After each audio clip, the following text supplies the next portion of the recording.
ഈ കഴിഞ്ഞ ദിവസം എന്നോട് ഒരാൾ പറയാണ്, അച്ഛാ ഞാൻ സഹിച്ചു മടുത്തു, എന്തിനാണ് ദൈവം ഇത്രയും സഹനമൊക്കെ എൻ്റെ ജീവിതത്തിൽ തരുന്നത്?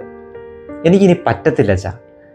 പലപ്പോഴും നമ്മുടെയൊക്കെ ജീവിതത്തിൽ ഇതുപോലെ ചില പ്രത്യേക നിമിഷങ്ങളിൽ സഹനങ്ങളും ബുദ്ധിമുട്ടുകളും ഒറ്റപ്പെടലൊക്കെ ഉണ്ടായി നമ്മളിങ്ങനെ തളർന്നിരിക്കുമ്പോൾ നമ്മളും പ്രാർത്ഥിക്കാറുണ്ട്, ഈ സഹനം ഒന്ന് എടുത്തു മാറ്റാവോ, ഇതെനിക്ക് താങ്ങാവുന്നതിലും അപ്പുറത്താണ്, എനിക്കൊന്നും പറ്റുന്നില്ല എന്നൊക്കെ പറഞ്ഞ്.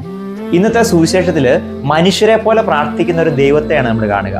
പിതാവേ, ഈ മണിക്കൂറിൽ നിന്ന് എന്നെ രക്ഷിക്കണമേ എന്ന് ഈശോ പ്രാർത്ഥിക്കുകയാണ്. പക്ഷെ ആ ഒരു സെന്റൻസ് അവിടെ പൂർണ്ണമാകുന്നില്ല.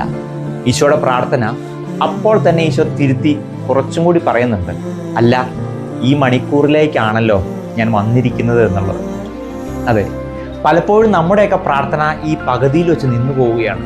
എനിക്ക് തോന്നുന്നു ഏറ്റവും മനോഹരമായ പ്രാർത്ഥനയല്ലേ ഇത്.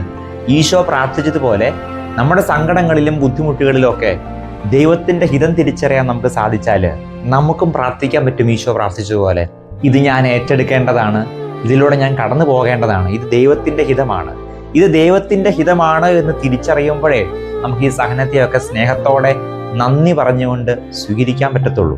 അതുകൊണ്ട് എന്തിനാണ് എന്നൊക്കെ പറഞ്ഞിങ്ങനെ ചോദ്യങ്ങൾ ചോദിച്ചുകൊണ്ട് നിൽക്കാതെ ഈ സഹനങ്ങളെയൊക്കെ നീ ഏറ്റെടുക്കാനായിട്ട് തയ്യാറായാൽ ഈ സഹനങ്ങളൊക്കെയും കൃപകളായിട്ട് മാറും എന്നതിൽ സംശയമില്ല.